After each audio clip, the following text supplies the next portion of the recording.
Nandito pala ngayon si Bentol po sa Boulevard, oh. Ayun sila guys, so nagpicture-picture. Subukan natin lapitan, baka sakaling pumayag. Guys, what's up? So, ngayong gabi, no, nandito na naman ako sa Boulevard. Ang mission ko naman ngayon is, gaya pa rin ng dati, maghanap ako ng pwede natin i-interview. Hopefully, may makita ako ngayon, no. Nandito pala ngayon si Bentol po sa Boulevard, yung sa Bitag. Susubukan ko i-approach, baka sakaling pwede ako magpa-picture. Maswerte tayo ngayon guys kasi nakapapicture ako kay Bentol po. At sila na yung first i-approach ngayon guys. Subukan natin kung pwede. Guys, ito yung guest natin ngayon. Ipakilala ko muna yung guest name. Hi, I'm Shaina. Shaina. I'm Hana. I'm Parha. Si Shaina. Taga saan si Shaina? Taga Zamboanga, Sibugay. Si Ai. So, si Zamboanga, Ai, Sibugay. ikaw. Del Norte, Siraway. Nasa Siraway. Ikaw. Baliwasan, Atis ka lang, Drive. Zamboanga. Yun, yeah. Yeah. Nag-ano kayo? School or work? Parang School. Students. Students. saan kayo nag-aaral? Sa ZSCMS. Yes. Ano siya? Fisheries Zamboanga na? State College. Fisheries. Support ko lang Yeah. po. Yeah. Classmate kayo lahat. Anong course nyo?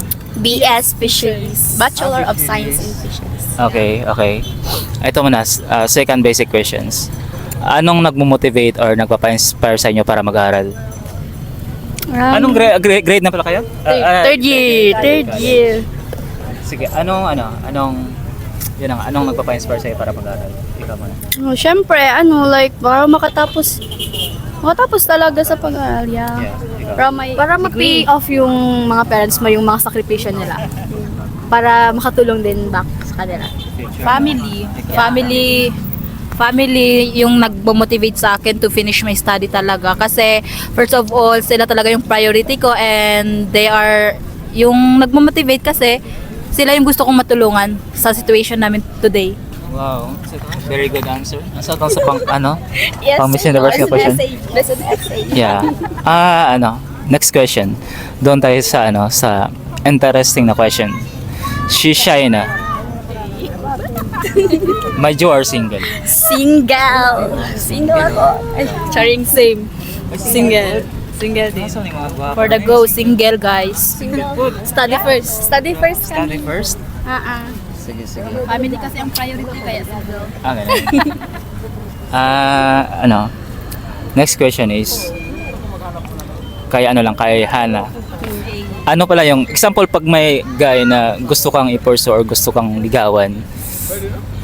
Ano ba yung requirements mo or standard mo sa isang guy? Example lang pag ready ka na. Example ngayon kung study mo na yung gusto mo, pero pag ready ka na ba na ano pala yung gusto mo sa isang guy? Number one is yung respectful. Yung nirespeto niya ako. Then second is religious, ganun. And aside from those is ano ba? Tall, dark, and handsome? Tall, dark, and handsome. And same din is yung mas priority yung pag-aaral kesa yung pagbulakbol. Yeah. And also in terms of parang parang talents or ganun is yung good cook. Magaling magluto. Yeah. Okay. Hindi ako marunong magluto. Ayun lang. Good. Okay ang standard pero ikaw, may crush ka sa school? Ako? Ikaw, Hana. May crush ka sa school? Sa ibang school. Anong school yun?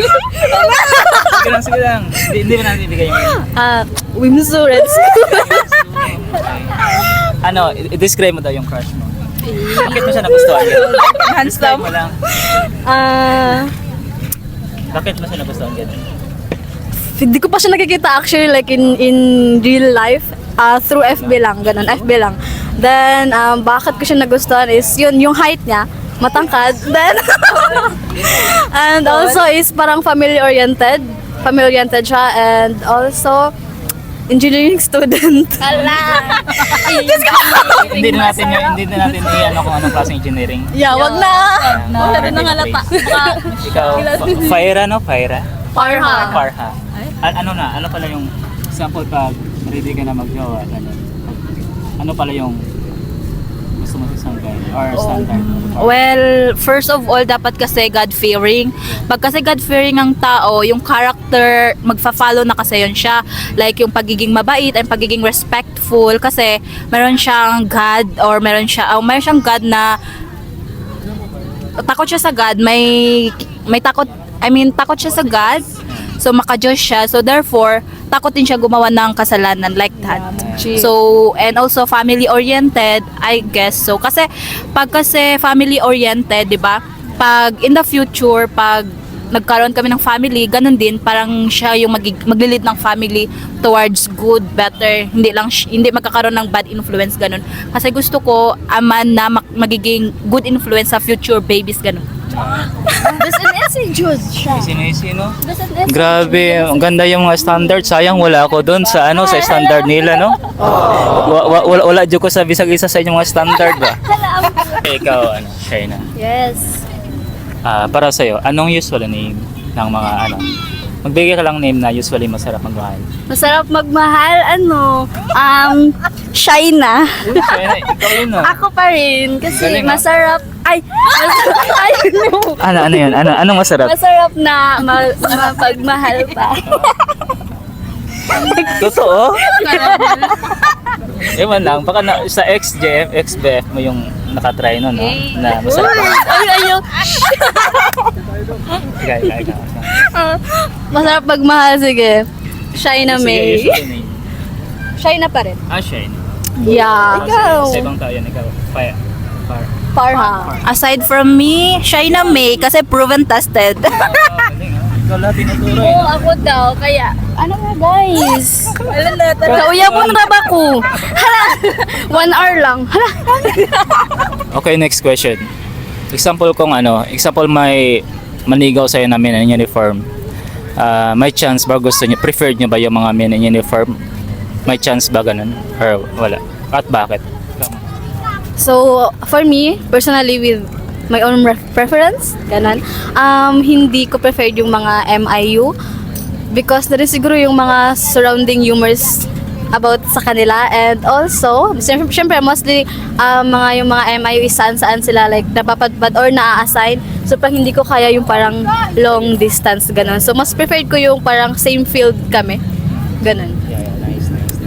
Ikaw. Well, for me, okay lang naman yung mga MIU, pero hindi ko siya preferred. Pero if ever man, kasi we don't know, di ba? So, yeah, okay lang naman yung mga MIU. Basta na-acquire nila yung pagiging God-fearing, family-oriented, yung characters nila in line sa kanila, like in line sa gusto ko. So, okay lang naman for me.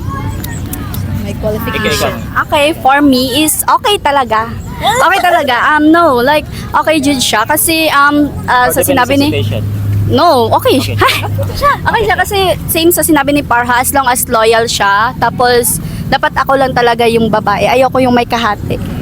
Yes. Wala siya kabit ganun. Yeah, kasi 'di ba minsan yung mga natin is parang merong sabit.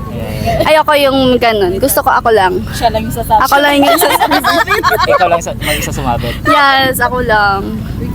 Or ikaw lang gusto may kabit. No, di na ko gusto mahimong kabit. Gusto ko ako lang talaga. One and only. Yeah, legal. Nice answer. Illegal. So thank you ha. Shout out kay Lloyd. Lloyd, tarungan natong Lloyd. Atong layout sa uniform kinahanglan dyan na sa OJT Lloyd. Tarungan dyan na siya Lloyd. Ay, shout out din ako si Lloyd. Hi, Habibi. Hi, Lloyd. Lloyd, shout out di ay nana ko diri guys. I-shout out ka. Shout out sa mga kabataan. Uy, mahal. Wala na. Wala lang. Shout out sa mga sa kinsa may nag-admire sa ako din ha. Pag PM na daw. Uy.